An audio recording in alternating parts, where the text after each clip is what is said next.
Hello बच्चों, आइए प्रश्न को देखते हैं। फलनों का x के सापेक्ष अवकलन गुणांक ज्ञात कीजिए। और यहाँ पे फलन दे रखा है 10x प्लस 3 गुणा में कोट x माइनस में 5 गुणा में सेक x। प्रश्न को हल करने से पहले इसकी मुख्य अवधारणा के बारे में चर्चा कर लेते हैं। तो देखिए, कोई भी फलन दे रखा हो उसको चाहे समाकलन करना हो चाहे अवकलन करना हो, हर एक फलन के अवकलन या समाकलन के लिए एक निश्चित तरीका निर्धारित होता है।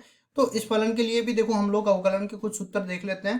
तो सबसे पहला सूत्र अपने पास 10x का हो जाता है। जब भी हमें x के सापेक्ष 10x का अवकलन करना हो तो उसके लिए सूत्र निर्धारित है, ये बराबर हो जाता है सेक स्क्वायर एक्स के। इसी तरह अगर मैं कोट x का भी करना चाहूँ तो उसके लिए भी अपने पास एक सूत्र होता है। कोट x का x के सापेक्ष अवकलन का मान बराबर होता है माइनस गुणा में कोसेक स्क्वायर एक्स। फिर सेक x बच गया तो सेक x का x के सापेक्ष अवकलन का मान बराबर हो जाएगा सेक x गुणा में 10x।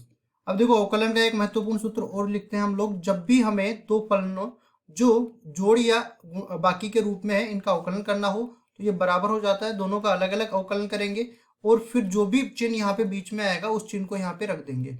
अब इस तरह के सारे सूत्रों का उपयोग करते हुए सवाल को हम लोग हल करते हैं। पहले पूरे फलन को हम y के बराबर मानेंगे तो ये बन जाएगा 10x प्लस 3 गुणा में कोट x माइनस में 5 गुणा में सेक x, ये बन गया। अब देखिए, दोनों तरफ हम लोग अवकलन करते हैं तो dy बटा dx बराबर हो जाएगा, यहाँ पे ये बन जाएगा d बाई डी एक्स, यहाँ ये बनेगा 10x प्लस 3 गुणा में कोट x माइनस में 5 गुणा में सेक x।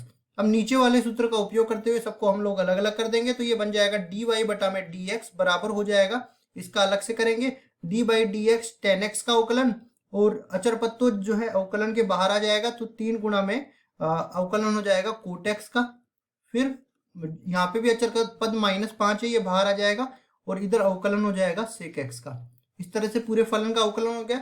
अब सूत्रों का उपयोग करते हैं, हम लोगों को केवल अवकलन करना है तो dy बटा dx बराबर हो जाएगा अपने पास 10x का हो जाएगा सेक स्क्वायर एक्स प्लस 3 तो बाहर है ही, कोट x का हो जाएगा माइनस का कोसेक स्क्वायर एक्स।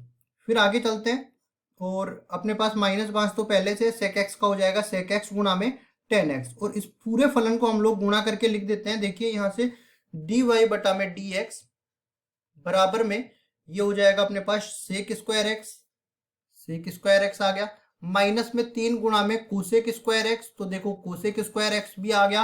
उसके बाद बच गया क्या, माइनस में 5 गुणा में सेक एक्स 10x, माइनस में 5 गुणा में सेक एक्स गुणा में 10x। तो ये आ गया अपने पास दिए हुए फलन के अवकलन का मान, और हम लोग जानते हैं यही हमारा उत्तर हो जाएगा। आशा करता हूँ ये सवाल आपको समझ में आया होगा।